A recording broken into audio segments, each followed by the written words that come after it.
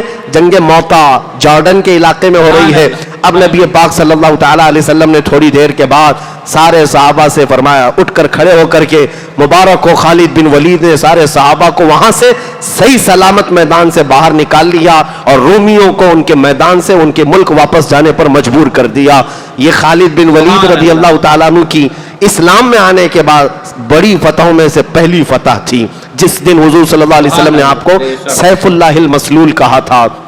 جانتے ہیں میں یہ بات اس لیے عرض کر رہا ہوں کہ یہی دن تھا حضور صلی اللہ تعالیٰ علیہ وسلم اپنے گھر سے نکلے، جعفر بن ابی طالب کی جو اہلیہ محترمہ زوجہ ہیں حضرت اسماء بنت امیس، وہ حضور صلی اللہ تعالیٰ علیہ وسلم کے یعنی سگے چچیرے بھائی حضرت جعفر کی زوجہ ہیں، ان کے 2 بچے بھی ہیں۔ آپ کی زوجہ حضرت اسماء اپنے بیٹوں کو نہلا دھلا کر کپڑے پہنا کر انہیں تیار کر کے بٹھائی ہوئی تھیں۔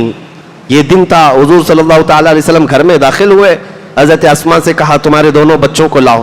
دونوں چھوٹے بچے قریب آئے، حضور صلی اللہ تعالیٰ علیہ وسلم نے ان کو سینے سے لگا لیا اور ایسا لپٹ گئے کہ حضور صلی اللہ تعالیٰ علیہ وسلم کے آنسو نکل پڑے اور ان شہزادوں ان بچوں کے اوپر گرنے لگے۔ حضرت اسماء نے پوچھا کہ یا رسول اللہ صلی اللہ علیہ وسلم، آج تو میں پورا تیار کر کے رکھی ہوں کہ میرے شوہر آنے والے ہوں گے یا کوئی اچھی خبر ہوگی۔ حضور صلی اللہ تعالیٰ علیہ وسلم نے فرمایا کہ تیرے ان بچوں کا باپ جعفر بن ابی طالب شہید ہو گیا ہے، میدان جنگ میں شہید ہو گیا۔ حضرت اسماء کہتی ہے میری چیخ نکل گئی، میرا گھر بعد میں عورتوں سے بھر گیا۔ رسول کریم صلی اللہ تعالیٰ علیہ وسلم اپنے گھر سے حضرت جعفر کے گھر کھانا بھیجتے رہے۔ عزیزان گرامی وقار، یہ باتیں ہو گئی، مہینہ گزرنے کو آ گیا۔ جنگ موتا کے وہ صحابہ وہاں سے واپس پلٹ کر کے مدینے آ رہے ہیں۔ جب مدینے آئے تو جنگ ختم ہو کر کے تقریباً مہینہ گزرنے کو تھا۔ وہ سارے صحابہ کی جماعت جب مدینہ طیبہ آئی، حضور صلی اللہ تعالیٰ علیہ وسلم کو خبر ملی تو پورے مدینے والے رسول اللہ صلی اللہ علیہ وسلم کے ساتھ چل پڑے۔ اس میں بچے بھی تھے، جوان بھی تھے۔ حضرت خالد بن ولید اور بچی ہوئی فوج کا استقبال کرنے کے لیے جب سارے صحابہ مدینے سے باہر آئے، ان صحابہ کا شاندار استقبال کیا گیا، مدینے میں لایا گیا۔ اب اس میں ایک صحابی حضرت یعلا، وہ کہتے ہیں کہ میں بڑھ کر کے حضور صلی اللہ علیہ وسلم کے قدموں میں گرا، حضور نے اٹھا لیا اور کہتے ہیں میرا دل بھر آیا تھا کہ میں جنگ کے حالات بتا دوں کہ میں نے کیا کیا دیکھا ہے جنگ موتا میں، کون کون شہید ہوئے، سب خبریں دے دوں۔ رسول کریم صلی اللہ علیہ وسلم نے بازوؤں سے پکڑ کر اٹھایا اور فرمایا یعلا تم بیان کرو گے جنگ موتا کو یا مجھ سے سنو گے؟ حضرت یعلا کہتے ہیں یا رسول اللہ صلی اللہ علیہ وسلم، یہ ادنا غلام آپ سے ہی جنگ موتا کی خبر سننا چاہتا ہے۔ حضور صلی اللہ تعالیٰ علیہ وسلم نے پھر شروع سے لے کر اخیر تک جنگ موتا کا جو حال تھا دوبارہ ان فوجیوں کے سامنے بیان کیا۔ وہ ایک لخت چیخ کر کہنے لگے قسم اس رب ذوالجلال کی جس نے حق کے ساتھ آپ کو رسول بنا کر بھیجا ہے۔ عزیزان گرامی وقار، یہ عقیدہ صرف بریلویوں کا نہیں ہے، یہ عقیدہ تو صحابہ کرام کا بھی تھا کہ اگر میدان جنگ میں ہم تلوار اٹھائے ہو، رسول اللہ مدینے میں بیٹھ کر کے بھی اس کا مشاہدہ کر رہے ہیں۔ اسی لیے ہم یہ کہتے ہیں ہم یہاں سے پکارے وہ وہاں سے سنے، مصطفیٰ کی سماعت پہ لاکھوں سلام۔ حضور پاک صلی اللہ تعالیٰ علیہ وسلم کی نظروں سے چھپاؤ کوئی اور کوئی غیب کیا تم سے نہاں ہو بھلا، جب نہ خدا ہی چھپا تم پہ کروڑوں درود۔ نبی کریم صلی اللہ تعالیٰ علیہ وسلم جنگ موتا کی خبریں دیتے رہے۔ اس پوری جنگ کو میں نے جو بیان کیا، حضرت خالد بن ولید رضی اللہ تعالیٰ عنہ کی سپہ سالاری میں فتح کے ساتھ واپس لوٹایا گیا۔ 2 اہم باتیں، وقت کی بڑی قلت ہے ورنہ آج کے دن ہمیں فتح مکہ کو بھی بیان کرنا تھا، کیونکہ 8ویں ہجری وہ ہے جس میں فتح مکہ کا عظیم دن آیا ہے۔ رسول کریم صلی اللہ تعالیٰ علیہ وسلم پورے 8 سال کے بعد دوبارہ مکہ میں نہایتی شان کے ساتھ اجلال فرمایا تھا۔ مکہ میں داخل ہوئے تھے 10,000 صحابہ کے ساتھ، نہ جنگ تھی نہ جدال نہ قتل و قتال، اس کو بھی بیان ہونا تھا فتح مکہ کو۔ اللہ نے اگر موقع عطا کیا، زندگی عطا کی تو اگلے سیشن میں انشاءاللہ عرض کریں گے۔ لیکن اس جنگ موتا کی 2 چیزیں اہم ہیں۔ پہلی چیز، ہمیشہ یہ بات ذہن میں رکھو کہ جنگ موتا ہوئی کیوں، 3,000 صحابہ 1,00,000 کی فوج سے لڑنے کے لیے گئے کیوں؟ سبب صرف اتنا تھا، رسول اللہ کے ایک قاصد کو ان ظالموں نے قتل کر دیا تھا۔ رسول اللہ صلی اللہ تعالیٰ علیہ وسلم کے ایک سپاہی کو قتل کر دیا تھا تو پورا مدینہ نکل پڑا، اور وہ بھی 1,000 کلومیٹر دور تک۔ عزیزان گرامی وقار، یہ غیرت ایمانی تھی صحابہ کی کہ رسول اللہ کے کسی سپاہی کو بھی اگر کوئی چھیڑ چھاڑ کرے تو پورا مدینہ نکل پڑتا تھا۔ آج حیرت کی بات ہے، خود رسول اللہ کی ذات کو چھیڑ چھاڑ کیا جا رہا ہے، اور خواب خرگوش میں پوری قوم سوئی ہوئی ہے، پوری امت سونے پر مجبور ہو گئی۔ آج کیا بادشاہوں کا زمانہ نہیں ہے؟ تقریباً دنیا میں 57 ملک ایسے ہیں، 57 کنٹریز، جہاں بنام ہی صحیح اسلامی حکومت قائم ہے، مسلمانوں کی حکومت ہے۔ کیا ان میں سے کبھی کوئی اس طرح کی مذمت آتی کہ رسول اللہ صلی اللہ تعالیٰ علیہ وسلم کی ذات کے ساتھ اگر کسی نے کھلواڑ کیا، چھیڑ چھاڑ کیا، تو ہماری پوری قوم باہر آ سکتی ہے، ہم آپ کا مقابلہ کرنے کو تیار ہوں گے؟ یہ سارا سسٹم ہی ختم کیا گیا، اسی لیے ہم ان کو نہ بادشاہ مانتے ہیں، نہ ان کی حکومت اسلامی حکومت قرار دی جا سکتی ہے۔ اسلامی حکومت تو وہ ہے جہاں رسول اللہ صلی اللہ تعالیٰ علیہ وسلم کی عظمت کے لیے ہر کوئی اپنی جان دینے کے لیے بھی تیار ہو، وہ حقیقی اسلامی حکومت ہوتی ہے۔ آج کی یہ حالت ہے۔ وہ دور تھا کہ ایک سپاہی کا قتل صحابہ برداشت نہیں کر سکتے، اور خود رسول اللہ صلی اللہ علیہ وسلم نے صحابہ کو بھیجا تھا۔ انہوں نے یہ نہیں دیکھا کہ 1 لاکھ کی فوج رومیوں کی ہمارے سامنے ہے، انہوں نے یہ نہیں دیکھا کہ روم کی بادشاہت ہمارے مقابل میں آئی ہے، کچھ نہیں دیکھا، بلکہ وہ صحابہ تو یہ کہتے تھے نہ ہمیں فتح مقصود ہے، نہ مال غنیمت مقصد ہے، ہمارا تو مقصد شہادت حاصل کرنا ہے، اور وہ نکل پڑتے، اور یہی ان کا عزم تھا جو دنیا کو خوف زدہ کیا ہوا تھا۔ جانتے ہو تقریباً 1000 سال ایسے گزرے ہیں کہ دنیا حضور صلی اللہ تعالیٰ علیہ وسلم کی طرف انگلی اٹھانے سے بھی ڈرتی تھی۔ ان کو پتا تھا کہ رسول اللہ صلی اللہ علیہ وسلم کا مقام تو بہت دور ہے، ان کے کسی غلام کے ساتھ چھیڑ چھاڑ کرنے پر بھی یہ جہاد پر اتر آتے ہیں۔ آپ کو پتا ہے ہندوستان میں سب سے پہلی جنگ جو ہوئی ہے مسلمانوں کا، جو دخول ہوا فوج کے ساتھ، وہ محمد بن قاسم کی فوج تھی۔ 10,000 کی فوج سندھ کے علاقے سے آئی تھی سب سے پہلے۔ وہ وجہ کیا تھی؟ کیا یہاں لوٹ مار کرنے آئے تھے، لوگوں کو قتل کرنے آئے تھے؟ نہیں، راجہ دابر سنگھ جس نے چند مسلمان عورتوں کو، اس کے گنڈوں نے جو حج پر جا رہی تھیں عورتیں، ان عورتوں کو گرفتار کر کے ان کی عزت لوٹ کر کے، ان کا مال لوٹ کر کے ان کو قیدی بنایا تھا۔ تو ان عورتوں کی طرف سے جو حالات دیکھا تھا، کسی نے جا کر خلیفہ وقت کے سامنے یہ بات بیان کی تھی، تو محمد بن قاسم 19 سال کا جوان تھا، 19 سال کا جوان تھا، 10,000 کا لشکر لے کر کے ہندوستان چلا آیا، صرف اپنی بہنوں کی عزت واپس لینے کے لیے۔ اپنی بہنوں کے اوپر اگر کسی نے خراب نظر ڈالی ہے تو وہ لشکر لے کر آیا، اور ایسا نہیں کہ سیدھا قتل و غارت شروع کیا۔ پہلے راجہ دابر سنگھ کو کہا بھی کہ جن مقدس عورتوں کو تم نے گرفتار کیا جو حج پر جا رہی تھیں، انہیں آزاد کرو، اور جنہوں نے ان کے ساتھ کھلواڑ کیا ان کو سزا دو۔ لیکن اس کو گھمنڈ سے چور تھا وہ بادشاہ راجہ، اس نے کہا کہ ایک چھوٹا بچہ مجھے للکار رہا ہے، تمہاری بات پر تو نہ میں عورتوں کو چھوڑوں گا، نہ میرے سپاہیوں کو سزا دوں گا۔ تو پھر محمد بن قاسم نے کہا چلو راجہ دابر سنگھ اس چھوٹے بچے سے اب مقابلے کے لیے تیار ہو جاؤ۔ 3 دن کی جنگ ہوئی تھی، یہ پہلی جنگ ہے۔ محمد بن قاسم نے ایسی جنگ لڑی تھی کہ راجہ دابر سنگھ کی پوری فوج ختم ہو گئی اور اس کا دور ہی ختم ہو گیا۔ خود راجہ دابر سنگھ قیدی بن کر کے گرفتار ہو کر آیا۔ محمد بن قاسم کی یہ تاریخ آج بھی ہندو پنڈتوں کی طرف سے لکھی ہوئی تاریخ میں بھی موجود ہے، اور انہوں نے اقرار کیا کہ ایک نوجوان آیا تھا جو عورتوں کی عزت کے لیے عرب سے نکل کر کے یہاں آ گیا تھا، اور یہاں کے علاقے کے لوگوں نے اسے سلام بھی کیا، اور اس کے عدل و مساوات کو اور اس کے انصاف کو سلام کیا تھا۔ عزیزان گرامی وقار، آج ہمیں ہو کیا گیا ہے؟ ہم تو نکڑوں پر بیٹھ کر کے اپنی بہنوں کی عزت لوٹتے ہوئے ویڈیوز دیکھ دیکھ کر کے شیئر کرتے رہتے ہیں۔ حالات اس قدر گمبھیر ہو گئے، جگہ جگہ کے تھک چکے ہیں تمہیں یہ ہنگامے، نشاط لذت خواب گراں بدل ڈالو۔ فلسطین کے بچے آج چیختے رہتے ہیں لیکن حکومت خواب خرگوش میں ہے۔ آج وہ رسول اللہ کے صحابہ کا دور تھا، ایک صحابی کا قتل ہو جاتا 1000 کلومیٹر دور، پورا مدینہ مقابلے کے لیے چلا جاتا۔ آج ملک شام کے 50 لاکھ لوگوں کو بے گھر کر دیا گیا ہے، 10 لاکھ بچے مر چکے ہیں۔ عراق میں حالت یہ ہے پچھلے 20 سالوں سے لوگوں کے گھروں میں جنازہ اٹھانے کے لیے لوگ نہیں ہوتے، پورے کھیلنے کے میدان جو فٹ بال کے میدان تھے وہ قبروں سے بھر گئے ہیں، 10 سال کے اندر قبروں سے میدان بھر گئے۔ یہ موت کا تماشا عام کر دیا گیا، لیکن صرف اور صرف ٹارگٹ مسلمانوں کے ملکوں میں ہے۔ عزیزان گرامی، یورپ اپنی ترقیوں میں موج مستی کر رہا ہے، امریکہ اور رشیا اور یورپ اور UK یہ سب اپنی عیاشیوں میں مست ہیں، لیکن اگر تکلیفیں کوئی جھیل رہا ہے تو یہ اسلامی ممالک ہیں. اس کی وجہ صرف یہ ہے، اس کی وجہ صرف یہ ہے، ایک نقطے میں بیان کر کے ختم کرتا ہوں، ان کے جو ہم غلام تھے خلق کے پیشوا رہے، ان سے پھرے جہاں پھرا پھر آئی کمی وقار میں.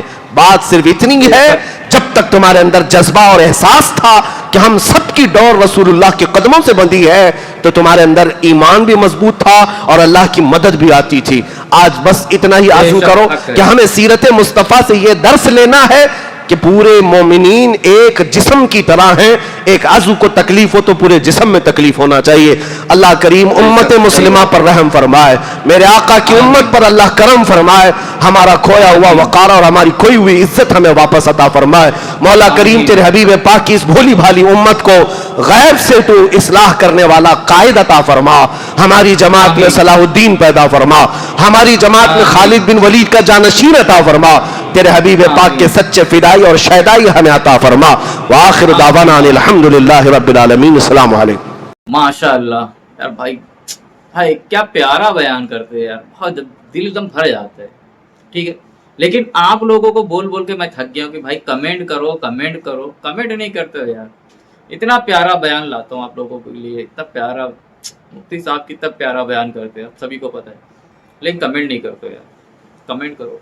سبحان اللہ، الحمدللہ، آمین. دعا کرتے آمین بھی لکھ دیا کرو کمنٹ میں. ٹھیک ہے، تو کمنٹ ضرور کریں کیسا لگا. اپنے بھائی کو دیجیے اجازت. انشاءاللہ نیکسٹ ویڈیو جو اور بہترین انشاءاللہ ایسے ہی کچھ اچھی ویڈیو آپ لوگ کے لیے ضرور لے کر آؤں گا. تو اپنے دوست احباب میں بھی شیئر کریں. ملتے ہیں اگلے ویڈیو میں، تب تک کے لیے اللہ حافظ.